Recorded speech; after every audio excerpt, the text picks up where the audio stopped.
Je garde des sacs de shopping cachés dans mon coffre comme des secrets sales, attendant que mon mari parte travailler pour les rentrer discrètement. Notre garage ressemble à l'arrière-boutique d'un magasin, mais notre compte bancaire a une scène de crime.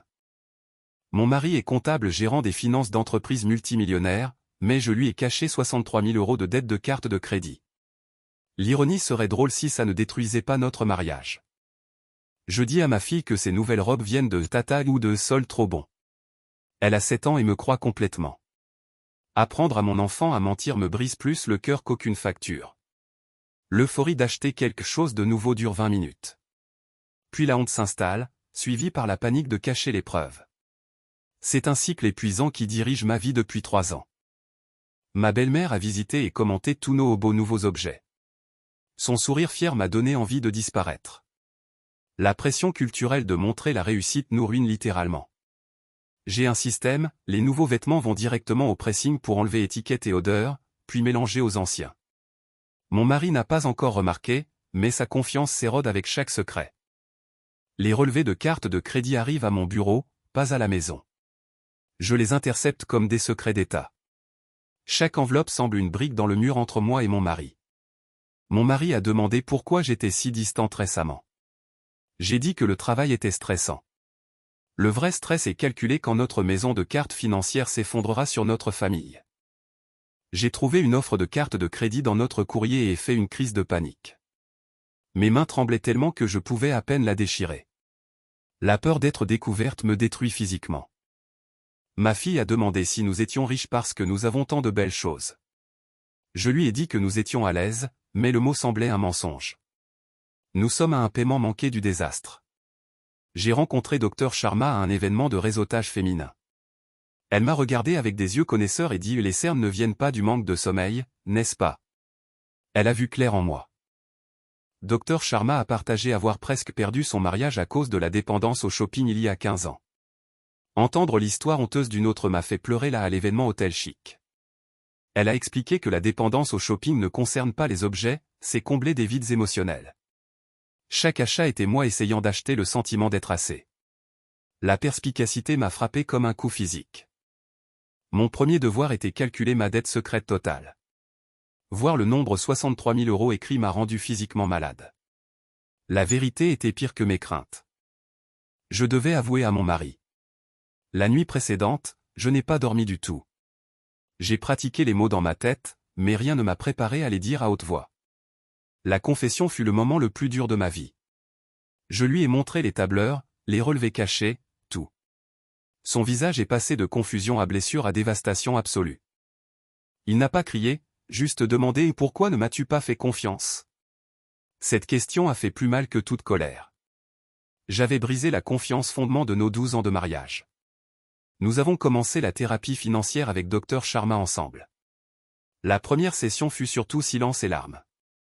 Mais nous étions dans la même pièce, face au même problème, pour la première fois. Nous avons créé notre premier budget familial honnête. Voir nos vrais chiffres au lieu de mes faux était terrifiant mais libérateur.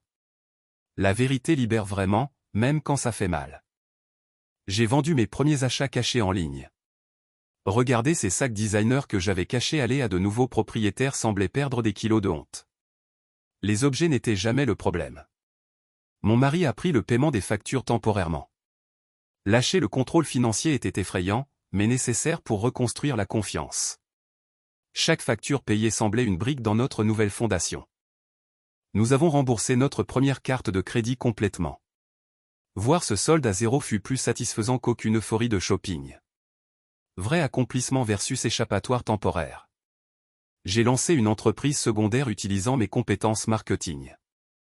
Le revenu supplémentaire allait directement au remboursement de dettes. Construire au lieu de consommer était incroyablement puissant et guérissant. Ma fille a remarqué moins de colis. Je lui ai dit que nous nous concentrons sur les expériences au lieu des objets. Pour la première fois, ce n'était pas un mensonge. Nous avons eu nos premières vacances uniquement en espèces. Pas de carte de crédit, pas de dépenses cachées, juste un budget honnête. La liberté des secrets financiers a rendu le voyage plus relaxant qu'aucune station luxueuse. Ma belle-mère a visité et commenté la paix dans notre maison. Elle ne parlait pas financièrement, mais c'est ce qui avait changé. Le chaos était parti parce que les secrets étaient partis. Nous avons remboursé la dernière carte de crédit. Brûler les cartes coupées semblait une cérémonie religieuse. Nous étions libres de la dette et des secrets qui ont presque nous détruits. Mon mari et moi avons commencé la planification financière conjointe pour notre futur.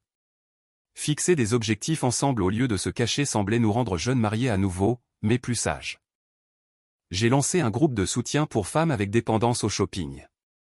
Aider les autres à éviter mes erreurs donne un sens à mon parcours douloureux.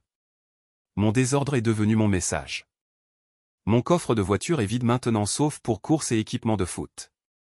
Plus de sacs de shopping cachés, plus de secrets.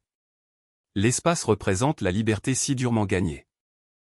Nous avons acheté notre premier investissement, un bien locatif. Les papiers semblaient surréels après toutes les demandes de cartes de crédit.